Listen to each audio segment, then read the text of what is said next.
You've been there, haven't you? Sitting by your phone waiting for a text that never comes, replaying conversations wondering what you could have said differently, watching someone pull away and somehow making it your fault, lowering your standards, shrinking your voice, walking on eggshells, all in the name of love. But let's be honest, it didn't feel like love. It felt like chasing. It felt like bleeding just to be seen. It felt like losing pieces of yourself for someone who never asked you to be whole. And here's the truth Carl Jung would whisper to you. That isn't love. That's abandonment of the self. Jung said that what we repress becomes the shadow. And one of the most common parts we exile is the part of us that says, I deserve better. Because if we let that part speak, we'd have to walk away. But we're terrified of walking away, terrified of being alone, terrified of no longer being chosen. So instead we chase, we perform, we contort, we betray ourselves, hoping someone will save us from the emptiness we carry inside. But no one can do that, because what you're looking for in them is actually a part of you. When you beg to be loved, you abandon your own heart. When you chase someone else's approval, you leave your soul behind. And the most dangerous part, you don't even realize you're doing it. Because it's become normal, expected, romanticized. But it's not romance, it's trauma. Let's go deeper. Why do we chase people who don't choose us? Because deep down, we've internalized a belief, I am not enough as I am.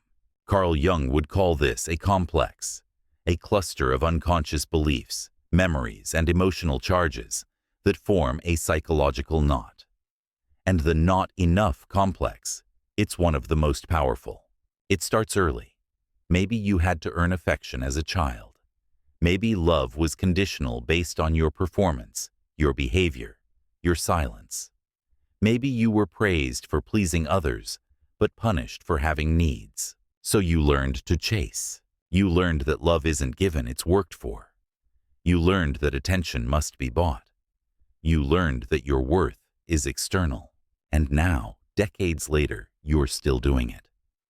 Just with different faces. You meet someone emotionally unavailable, and instead of walking away, you become obsessed. Because if you can just get them to love you, it'll finally prove that you're worthy. Right. Wrong. Because even if they choose you, you won't feel whole. Not if you abandoned yourself to get there. That's the trap. Until you heal the part of you that believes love must be chased, you will keep choosing people who make you chase it. And you'll call it fate, chemistry, passion. But it's none of those things. It's your wound searching for itself in someone else. So what do? We stop chasing. We start sitting with ourselves, not running, not fixing, just sitting. In the silence, in the discomfort, in the grief of all the years we spent trying to be enough for people who couldn't even see us. Because healing isn't about finding someone new. It's about coming home to the parts of you that you abandoned and choosing them over and over again. So let's talk about the energy of self-respect. Self-respect isn't about arrogance. It's not about closing your heart or walking around with a chip on your shoulder. It's about alignment. It's about staying rooted in your values, even when your emotions beg you to compromise. Carl Jung believed that the true self is whole. It lacks nothing. But our ego, shaped by wounds and conditioning, tells us, you need their love to be complete. And so begins the chase. But every time you chase someone who isn't choosing you, you send a message to your nervous system. I'm not safe unless they love me. I'm not valid unless they want me. I'm not real unless they see me. That's a lie. And it's one that steals your energy, your clarity, and your peace. Let's break this down. When you operate from self-respect, your energy is centered, grounded. You're not anxiously checking your phone. You're not replaying every conversation. You're not walking on emotional eggshells. Why? Because your worth isn't up for negotiation. You stop asking, how do I get them to love me? And you start asking, does this love honor who I am? That shift is everything. It takes courage. It takes grieving the fantasy. It takes facing the part of you that's still hooked on the idea of being saved. But once you cross that threshold, you'll never go back. Because peace tastes better than approval. And the person who respects themselves is magnetic, not because they perform, but because they don't. They don't need to chase, prove, or persuade. They simply are. They show up, authentically, fully, without apology. And in doing so, they create the space for real love to find them. Not love based on sacrifice, but love based on truth. Let's bring this into the real world. Picture this. You're dating someone new. Things feel exciting but inconsistent. They text you when it's convenient. They keep you guessing. One day they're hot, the next they're cold. And every time they pull away, your anxiety spikes. You wonder what you did wrong. You reread every message. You try harder. You offer more. You shrink just a little, hoping it'll bring them closer. But it never works. Why? Because you're trying to earn what should be given freely. Carl Jung would say, you're entangled in a projection, a fantasy you've placed on this person, masking who they really are.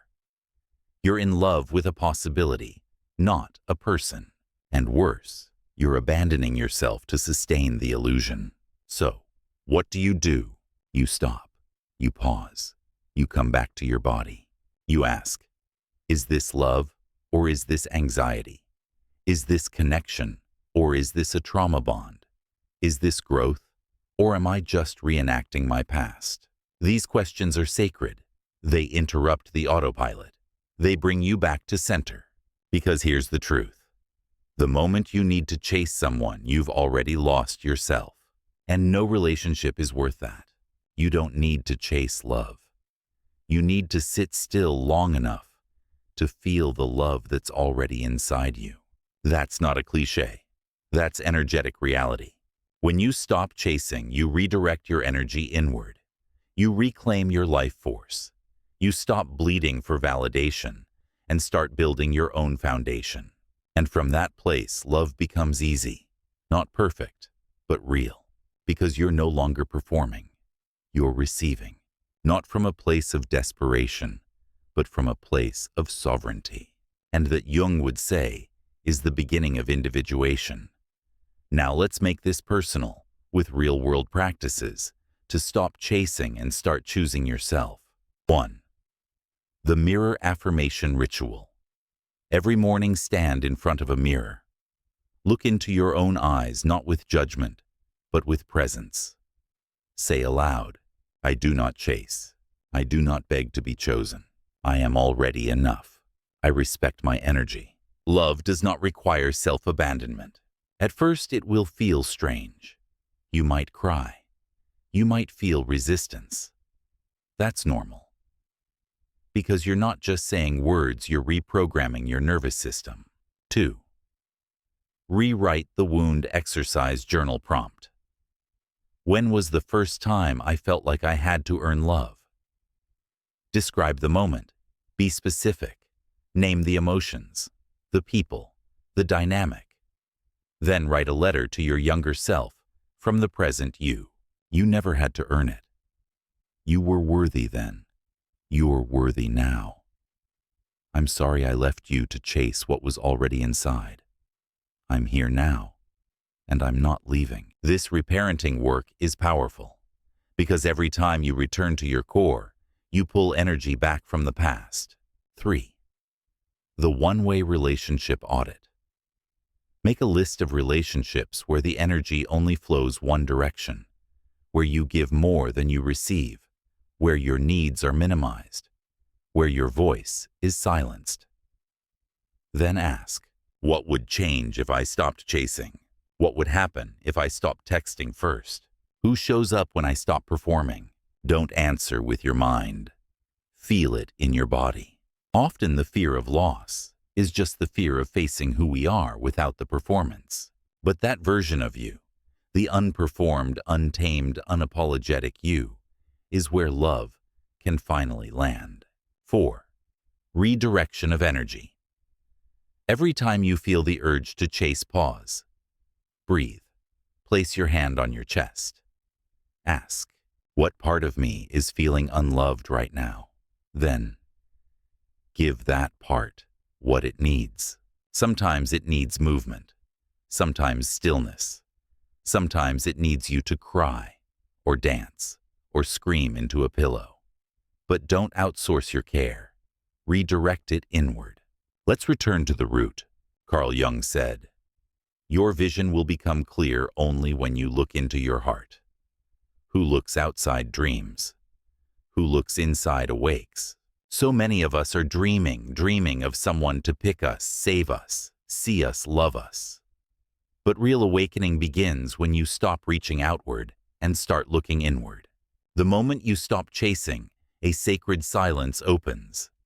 In that silence, you hear what your soul's been trying to tell you. You don't need to become someone else to be loved. You don't need to abandon yourself to feel chosen. You don't need to earn what your existence already justifies.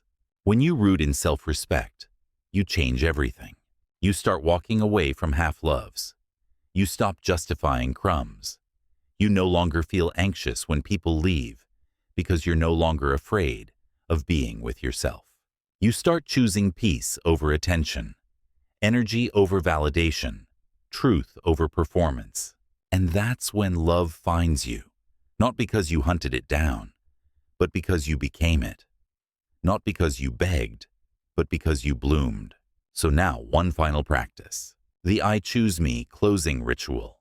Write down 5 moments in your life when you betrayed your truth to be loved. Then one by one, bless those moments. I forgive myself for not knowing better. I release the need to be chosen by them. I choose me now. Light a candle. Breathe. Close your eyes. Feel your energy coming home. Because it was never about them. It was about you. Choosing yourself. Over and over again. Until it's no longer a decision. It's your default. You don't chase love when you respect yourself. You become the standard. You become the sanctuary. You become the love. What's one way you abandoned yourself for love? And how are you reclaiming your power today?